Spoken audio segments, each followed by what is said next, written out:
View 360 میں افغانستان میں security اور معاشی بہتری کے لیے تاشکند کانفرنس، افغان عوام کے مسائل کہاں تک حل ہو سکتے ہیں؟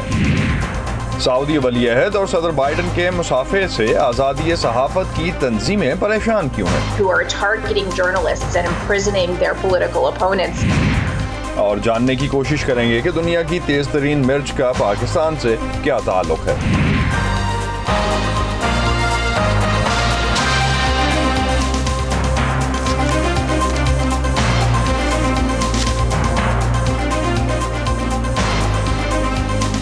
وائس آف امریکہ کے واشنگٹن اسٹوڈیوز میں آپ سب کو خوش آمدید۔ آپ دیکھ رہے ہیں پروگرام ویو 360 اور میں ہوں اسد اللہ خالد۔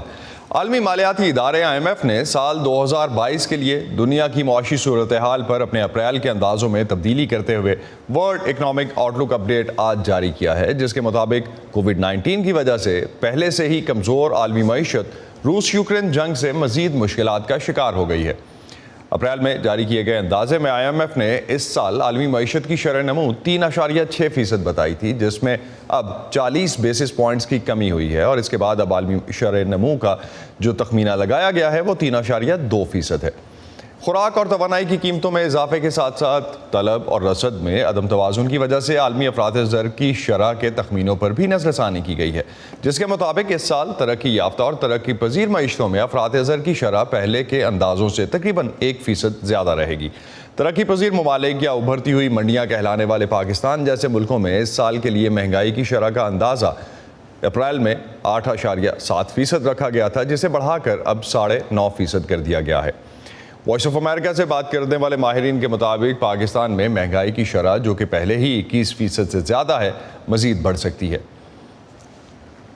پاکستان کو معیشت اور دوسرے مسائل کے ساتھ ساتھ سیاسی افراتفری کا بھی سامنا ہے۔ پاکستان کے اس سیاسی بحران کو امریکی دارالحکومت میں ماہرین کس طرح سے دیکھتے ہیں؟ اسٹمسن سینٹر کی سینئر فیلو اور ساؤتھ ایشیا کی ڈائریکٹر الزبتھ تھرلکلڈ سے یہی جاننے کی کوشش کی وائس آف امریکہ کی مونا کاظم شاہ نے۔ تھرلکلڈ کا کہنا ہے کہ پاکستان کے لیے یہ ایک مشکل وقت ہے، جس کا مقابلہ کرنے کے لیے پاکستان کو اپنے اتحادیوں کے ساتھ کی ضرورت ہوگی۔ This is undeniably a difficult time. بلا شبہ پاکستان کے لیے اس وقت سیاسی افراتفری کی وجہ سے یہ مشکل وقت ہے۔ میرے خیال میں اس وقت میرے لیے سب سے زیادہ اہم پاکستان کی معاشی صورتحال ہے، جو کوئی ایسی چیز نہیں جو عموماً کسی ایجنڈے میں سر فہرست ہوتی ہے، خاص طور پر یہاں واشنگٹن ڈی سی میں، جہاں کم از کم پچھلی 2 دہائیوں سے توجہ سیکیورٹی کے مسائل پر مرکوز کی گئی ہے، خصوصاً افغانستان میں جنگ کی وجہ سے۔ لیکن اس وقت اگر پاکستان کی صورتحال کو دیکھیں تو قرضوں کی ادائیگیوں کے منڈلاتے ہوئے بحران، پاکستان کی کرنسی پر اٹھنے والی سوالات اور مستقبل میں معاشی بحران کے اشارے، یہ ملک میں اس طرح کی سیاسی غیر یقینی کے لیے ایک بدترین وقت ہے۔ لہٰذا میں یقینی طور پر ان معاملات کو حل کیے جانے کی امید کرتی ہوں، تاکہ ہم اس صورتحال کو نہ دیکھیں جو بدقسمتی سے ہم نے حالیہ دنوں میں سری لنکا میں دیکھی ہے۔ پاکستان میں واضح معاشی بحران کے ساتھ اب خوراک کا بین الاقوامی بحران بھی سامنے آ رہا ہے۔ خطے میں سیکیورٹی سمیت ایسے مسائل ہیں جو انتہائی اہم ہیں، مگر سیاسی انتشار کی وجہ سے یہ کہیں پیچھے چلے گئے ہیں۔ طویل مدت کے دوران آپ پاکستان کے لیے اسے کس طرح دیکھتی ہیں؟ ان میں سے کوئی ایک بھی چیلنج، چاہے وہ معاشی صورتحال ہو یا سیاسی، اگرچہ ہم نے سلامتی کی صورتحال کے بارے میں بات نہیں کی، لیکن افغانستان کے غیر یقینی حالات اور دہشت گردی کے بڑھتے ہوئے خطرے کی پریشان کن علامات کے پس منظر میں یہ تمام مسائل حقیقی چیلنجز ہوں گے جن سے نمٹنا زیادہ مشکل ہوگا، خاص طور سے جب وہ ایک ساتھ سامنے آئے۔ مجھے لگتا ہے کہ ان سب سے ایک وقت میں نمٹنے کے لیے ایک مربوط کوشش کی ضرورت ہے۔ پاکستان کو دنیا بھر میں اپنے اتحادیوں اور دوستوں سے رجوع کرنا پڑے گا۔ امید ہے کہ اس وقت جاری افراتفری کو اس طرح حل کیا جا سکے گا کہ پاکستان کے رہنما، خواہ ان کا تعلق سیاست سے ہو، معیشت سے یا سیکیورٹی سے، وہ اپنے اصل کام پر توجہ مرکوز کر سکیں گے۔ پاکستانی سیکیورٹی حکام اور کالعدم شدت پسند تنظیم تحریک طالبان پاکستان کے درمیان مذاکرات کا سلسلہ جاری ہے، اور اسے آگے بڑھانے کے لیے پاکستانی علماء کا ایک وفد کل افغانستان پہنچا ہے۔ آج اس وفد کی TTP کے عہدیداروں سے پہلی ملاقات بھی ہوئی۔ اپنے جمعے کے دن تک کے قیام میں یہ پاکستانی علماء TTP کے عہدیداروں کے علاوہ افغان قیادت سے بھی ملاقاتیں کر رہے ہیں۔ کالعدم شدت پسند تنظیم کے ساتھ مصالحت کا یہ سلسلہ تقریباً اپریل سے چل رہا ہے، اور مذاکرات کے دوران TTP نے جو شرائط رکھی ہیں ان پر سرکاری عہدیداروں، سیاسی جماعتوں اور پشاور آرمی پبلک اسکول کے متاثرہ والدین نے تحفظات کا اظہار کیا ہے۔ خطے میں قیام امن کے لیے ایک طرف پاکستان کے TTP کے ساتھ مذاکرات جاری ہیں اور دوسری طرف افغانستان میں طالبان کے کنٹرول سنبھالنے کے بعد دیگر علاقائی طاقتیں بھی خطے میں امن کے لیے کوششیں کر رہی ہیں. اسی حوالے سے ازبکستان میں آج ایک بین الاقوامی کانفرنس کا آغاز ہوا ہے. تاشکند میں ہونے والے اس بین الاقوامی اجلاس میں امریکی عہدیداروں اور طالبان رہنماؤں کے علاوہ خطے کی طاقتیں بھی شرکت کر رہی ہیں. ازبکستان کی وزارت خارجہ کے مطابق اس 2 روزہ کانفرنس میں یورپ، مشرق وسطیٰ، ایشیا اور دیگر خطوں سے تقریباً 20 ملک اور بین الاقوامی تنظیموں کے وفود شرکت کر رہے ہیں.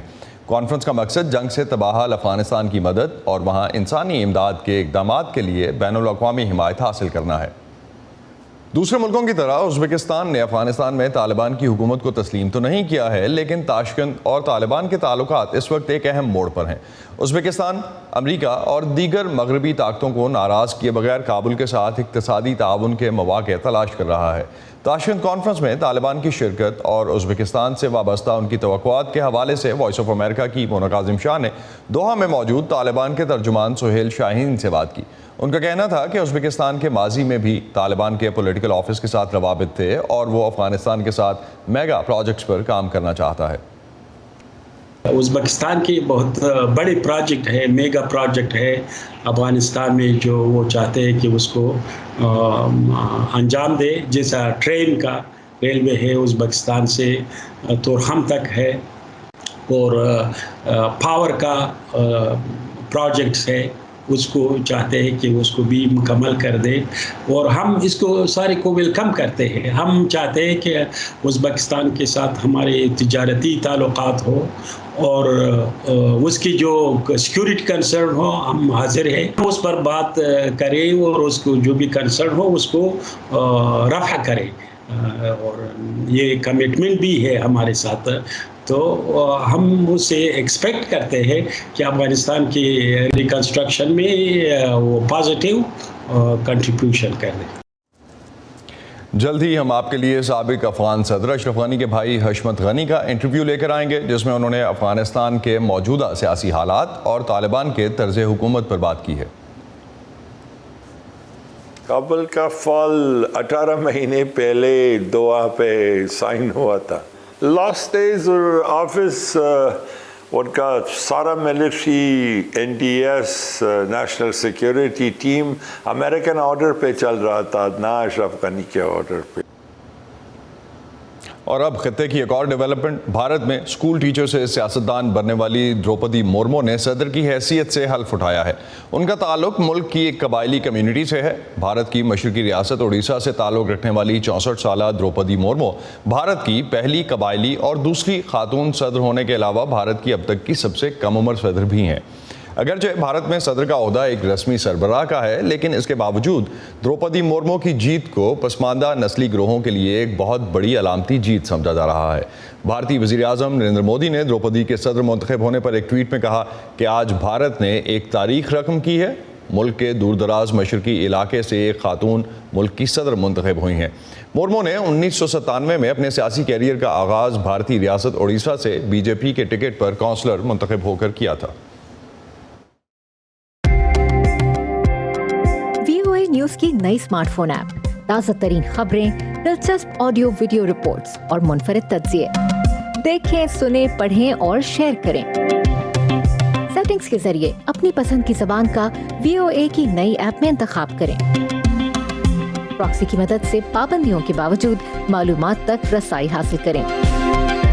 پش نوٹیفیکیشنز آن رکھیں تاکہ آپ رہ سکیں ہر لمحہ باخبر. VOA نیوز کی نئی smart phone app download کیجیے گوگل پلے اور ایپ اسٹور سے.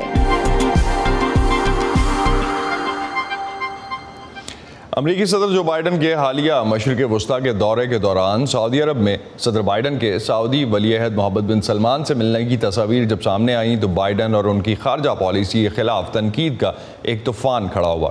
امریکہ کی انٹیلیجنس کمیونٹی نے کہا ہے کہ سال 2018 میں واشنگٹن پوسٹ کے کالم نگار جمال خشوگی کے قتل کے پیچھے سعودی ولی عہد کا ہاتھ تھا. وائٹ ہاؤس کا کہنا ہے کہ انہوں نے سعودی ولی عہد کے ساتھ ملاقات میں جمال خشوگی کے قتل کا معاملہ اٹھایا تھا. تاہم آزادی صحافت اور انسانی حقوق کی تنظیموں کا کہنا ہے کہ اس مصافحے نے سعودی ولی عہد کی ساکھ کو بحال کیا ہے، جس کے بعد وہ اسی کی خواہش رکھتے تھے. مبصرین یہ جاننے کے لیے صدر بائیڈن کے مشرق وسطیٰ کے پہلے دورے کا بغور جائزہ لے رہے تھے کہ وہ 2 ممتاز صحافیوں کی ہلاکت کے معاملے سے کیسے عہدہ برا ہوتے ہیں۔ فلسطینی امریکی صحافی شیریں ابو عاقلہ 11 مئی کو مغربی کنارے میں اسرائیل کے ایک چھاپے کے دوران ہلاک ہوئی تھیں۔ ان کے خاندان نے صدر بائیڈن سے یروشلم میں ملنے کی درخواست کی تھی، تاہم اس کے بجائے انہیں واشنگٹن میں چوٹی کے امریکی عہدیداروں سے ملاقات کی دعوت دی گئی ہے۔ Yes, the Israelis have done their investigation. Yes. ہاں اسرائیلیوں نے اپنی جانب سے تفتیش کی تھی اور ہاں فلسطینیوں نے بھی اپنی طرف سے چھان بین کی تھی، لیکن شیریں ایک امریکی شہری تھی۔ سیاست کو پس پش ڈال کر FBI کو خود تحقیقات کرنی چاہیے۔ وہ ایک امریکی شہری تھیں اور وہ ایک غیر جانبدار تفتیش کی مستحق ہیں۔ تاہم صدر بائیڈن کے دورے پر کی جانے والی بیشتر تنقید دنیا بھر میں دیکھے جانے والے اس مسافے پر مرکوز ہے جسے سعودی مملکت کی جانب سے فوری طور پر سوشل میڈیا پر شیئر کیا گیا تھا۔ Just the image after the murder of Jamal Khashoggi and Saudi journalist Jamal Khashoggi کے قتل کے بعد جس کی CIA کے مطابق محمد بن سلمان نے اجازت دی تھی، محض اس تصویر کی وجہ سے بہت سے لوگوں کے احساسات مجروح ہوئے ہیں اور شور مچا ہے جو قابل فہم ہے۔ پرنس محمد بن سلمان 2018 میں خشوگی کے قتل کا ذمہ دار ہونے کی تردید کرتے ہیں۔ مڈل ایسٹ انسٹیٹیوٹ سے منسلک برائن کا کہنا ہے کہ ان کے خیال میں امریکی صدور کے لیے ایسے ملکوں سے جن کا انسانی حقوق کا اچھا ریکارڈ نہیں ہے براہ راست رابطہ کرنا اور باعث تشویش امور پر ان کے ساتھ روبرو بات کرنا بہتر ہوگا۔ ایک طرح سے اس کے لیے کوئی متبادل استدلال میری سمجھ میں نہیں آتا، یعنی تعلقات منقطع کر دینا، الگ تھلگ کرنا، رابطے ختم کر دینا، اور اچانک ہی ایک طلسم کی طرح آپ انہیں خبردار کرتے ہیں اور ان کا انسانی حقوق کا ریکارڈ معجزانہ طور پر بہتر ہو جاتا ہے۔ تاہم ہیومن رائٹس واچ کی سیرا یاگر کا کہنا ہے کہ عامروں کے ساتھ صدارتی ملاقاتیں حقیقی نقصان کا سبب بن سکتی ہیں۔ President Biden's trip to the Middle East. صدر بائیڈن کا مشرق وسطیٰ کا دورہ مطلق العنان حکومتوں کو تقویت پہنچائے گا، اور صرف مشرق وسطیٰ میں ہی نہیں، یوگانڈا، فلپین اور بھارت میں نریندر مودی۔ میں ایسے رہنماؤں کے بارے میں بات کر رہی ہوں جو مطلق العنان بننے کے دہانے پر ہیں، جو جبری ہتھ کنڈے استعمال کر رہے ہیں، جو سول سوسائٹی کا گلا گھونٹ رہے ہیں، جو صحافیوں کو ہدف بنا رہے ہیں اور اپنے سیاسی مخالفین کو جیلوں میں ڈال رہے ہیں۔ سیرا نے وائس آف امریکہ کو بتایا کہ وہ سمجھتی ہیں کہ صدر بائیڈن کے دورے کے بعد سعودی ولی عہد ممکنہ طور پر اصلاحات کے دکھاوے سے دستبردار ہو کر اپنی مملکت میں عورتوں کے حقوق کی مخالفت اور سیاسی مخالفین کی پکڑ دھکڑ کی مہم اور زیادہ شدت سے چلائیں گے۔ سندھی سین کے ساتھ شہناز عزیز، وائس آف امریکہ۔ امریکی سیاست میں غیر قانونی تارکین وطن کا مسئلہ ایک اہم موضوع ہے۔ صدر ٹرمپ کے دور صدارت میں غیر قانونی تارکین وطن کو امریکہ آنے سے روکنے کا معاملہ شہ سرخیوں میں رہا۔ امریکہ کی 2 ریاستیں ٹیکساس اور ایریزونا اپریل سے اب تک امریکی سرحد عبور کر کے اپنی حدود میں داخل ہونے والے تقریباً 3,500 تارکین وطن کو بسوں کے ذریعے امریکی دارالحکومت بھیج چکی ہیں۔ ٹیکساس کے ریپبلکن گورنر گریگ ایبٹ نے یہ کہہ کر ان تارکین وطن کو واشنگٹن بھیجا ہے کہ امریکی صدر جو بائیڈن نے میکسیکو سے ملحق امریکہ کی جنوبی سرحد کو محفوظ بنانے کے لیے خاطر خواہ اقدامات نہیں کیے ہیں۔ دارالحکومت ڈی سی کی مقامی حکومت کے قانون ساز ادارے council of the district of Columbia کے مطابق اپریل سے اب تک 3,000 سے زیادہ ایسے تارکین وطن ٹیکساس سے واشنگٹن پہنچے ہیں جن کے پاس سفری دستاویزات نہیں ہیں۔ شہر پہنچنے والوں کے پاس ٹھہرنے کے لیے جگہ بھی نہیں ہے اور بہت سے لوگ اب بھی واشنگٹن کے یونین اسٹیشن پر ہیں جہاں بسوں نے انہیں اتارا تھا۔ یہ لوگ کئی دن اپنے خاندان کے افراد کا انتظار کرتے ہیں یا رضاکاروں کا کہ وہ انہیں یہاں سے کسی دوسرے مقام منتقل کر دیں یا پھر انہیں نیو یارک یا شکاگو جیسے دوسرے شہروں کے لیے بس کے ٹکٹ دے دیں۔ میں یہ نہیں چاہتا کہ وہ مجھے کچھ بھی دیں، میں کام کرنا چاہتا ہوں۔ اگر یہاں واشنگٹن میں کوئی مجھ سے کہے آپ کے سر پہ چھت ہوگی اور آپ کے پاس کام ہوگا تو میں یہیں رہوں گا۔ یونین اسٹیشن پہنچنے والی بسوں میں سے ایک پر وینزویلا کے تارکین وطن کا گروپ تھا جو پناہ کے خواہش مند ہیں۔ انہوں نے مہینوں پہلے کولمبیا اور پاناما کے درمیان واقع ڈیرین گیپ کے دشوار گزار علاقے کو چھوٹے بچوں کے ساتھ عبور کیا تھا۔ انہوں نے خود کو امریکی سرحد پر حکام کے حوالے کر دیا، جہاں ان کے بارے میں کاغذی کارروائی مکمل کرنے کے فوراً بعد ایک بس پر سوار کر دیا گیا۔ اب وہ عدالت سے تاریخ ملنے کا انتظار کر رہے ہیں۔ وہاں موجود تارکین وطن کا کہنا ہے کہ یونین اسٹیشن پر ان کا گرمجوشی سے استقبال کیا گیا تھا۔ میں واشنگٹن کے لوگوں کی شکر گزار ہوں کہ انہوں نے ہمارے کھانے پینے کا خیال رکھا. میکڈونلڈ کے ملازمین نے بھی ہمیں کھانا فراہم کیا. سینٹرل امریکن ریسورس سینٹر جیسی تنظیمیں انسانی ہمدردی کی بنیاد پر جو کچھ کر سکتی ہیں وہ کر رہی ہیں. میرے خیال میں اس وقت مسئلہ مقامی حکومتوں اور وفاقی حکومتوں کی جانب سے ان لوگوں کی ضروریات کو پورا کرنے کے لیے امداد کا نہ ہونا ہے، کیونکہ ہمارے پاس واشنگٹن میں ایسی کوئی جگہ نہیں ہے جہاں ہم ان کو رکھ سکیں. اگرچہ ہوم لینڈ سیکیورٹی کے محکمے نے ابھی تک اس صورتحال کے بارے میں بات کرنے کے لیے وائس آف امریکہ کی درخواست کا جواب نہیں دیا ہے، لیکن امریکی حکومت کا امیگریشن کے بارے میں یہ موقف برقرار ہے کہ لوگوں کو صرف اس صورت میں سفر کرنا چاہیے جب ان کے پاس ویزا ہو. امریکی دارالحکومت میں پناہ فراہم کرنے والے مقامات یا شیلٹرز بھرے ہوئے ہیں، لہٰذا انسانی ہمدردی کی بنیاد پر کام کرنے والی تنظیمیں پہلے بچوں اور خواتین کی مدد کرتی ہیں اور پھر ٹکٹ خریدنے کی کوشش کرتی ہیں تاکہ تارکین وطن دوسرے شہروں کا رخ کر سکیں. فی الحال کوئی نہیں جانتا کہ تارکین وطن سے بھری ہوئی مزید بسیں ٹیکساس کی سرحد سے واشنگٹن آئیں گی یا نہیں، لیکن یہاں واشنگٹن میں سرگرم کارکنوں کا کہنا ہے کہ وہ نہیں سمجھتے کہ تارکین وطن کی آمد رک جائے گی. لاکوپو لوزی کے ساتھ سادیہ زیبرانجھا، وائس آف امریکہ. امریکہ جو ملک ہے خوابوں کا، اپنے خوابوں کو حقیقت بنانے والوں کا، اپنی ایجاد سے دنیا بدلنے والوں کا، تحقیق، تجربات اور ٹیکنالوجی سے ہم سب کو نئی راہ دکھانے والوں کا، کچھ کر گزرنے کا جذبہ لیے اپنا کل روشن بنانے والوں کا. ایسے ہی ڈریمرز اور اچیورز کی کہانیاں دیکھیے ویو 360 میں آج نیوز پر. آج کل اکثر ہم اپنے کمپیوٹرز، مختلف ای میل اکاؤنٹس یا آن لائن بینکنگ اکاؤنٹس کے پاس ورڈ یاد رکھنے کے حوالے سے پریشان رہتے ہیں. انہیں اپنے کمپیوٹرز پر یا تو سیو کر سکتے ہیں، لیکن ویسے پاس ورڈ یاد رکھنا ہر کچھ عرصے کے بعد اسے بدلنا ایک جھنجھٹ ضرور رہتا ہے. اسی سے بچنے کے لیے گوگل، ایپل اور مائیکروسافٹ ایک نئی ٹیکنالوجی لا رہے ہیں جسے پاس کیز کہتے ہیں.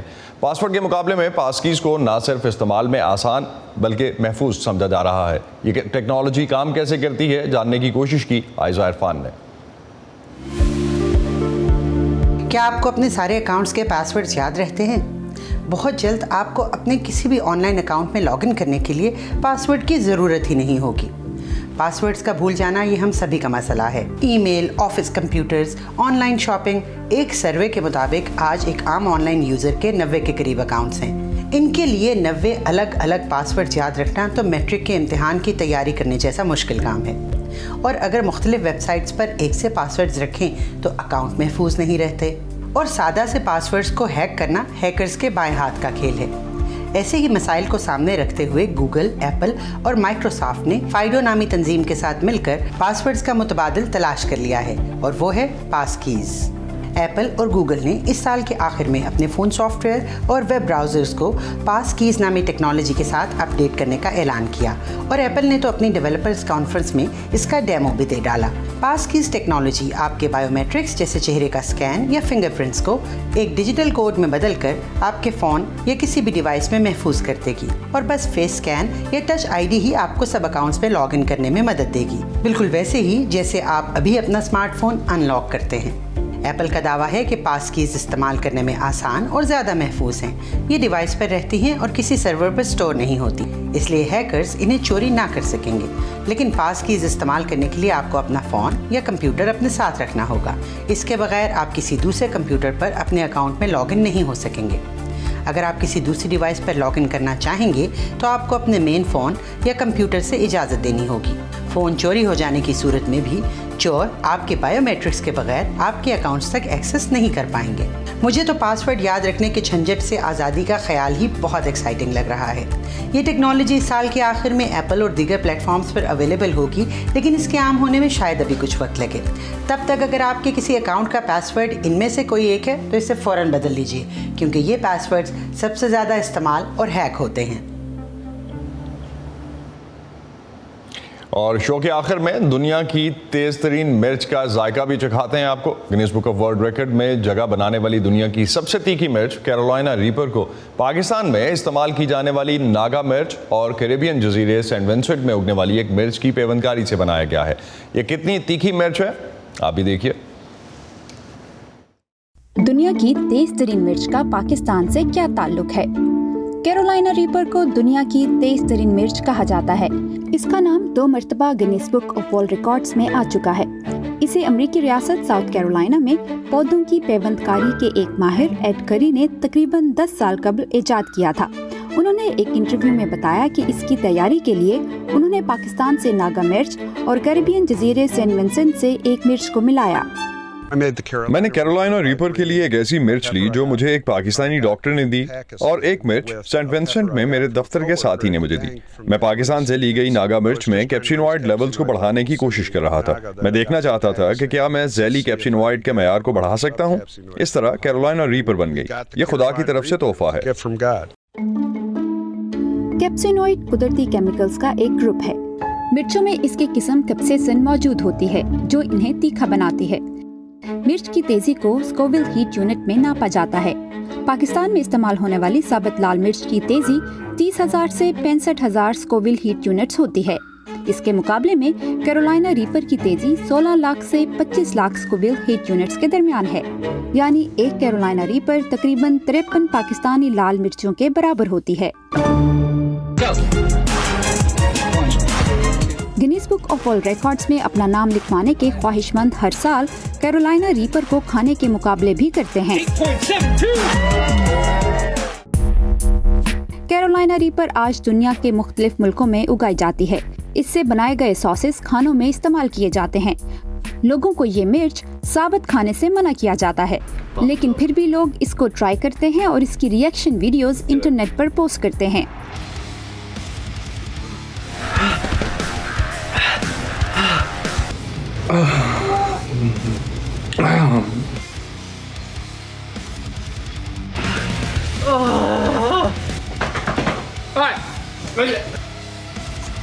کیا آپ کیرولائنا ریپر کو چکھنے کی ہمت کریں گے؟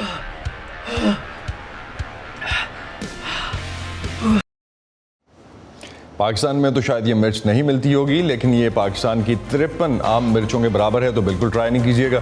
اسی پہ ختم کرتے ہیں آج کا ویو 360. سے سیف اور پاکستان اور خطے سمیت دنیا بھر کی اہم خبروں اور دلچسپ معلومات کے لیے آپ آ سکتے ہیں ہماری ویب سائٹ urduvoa.com پر.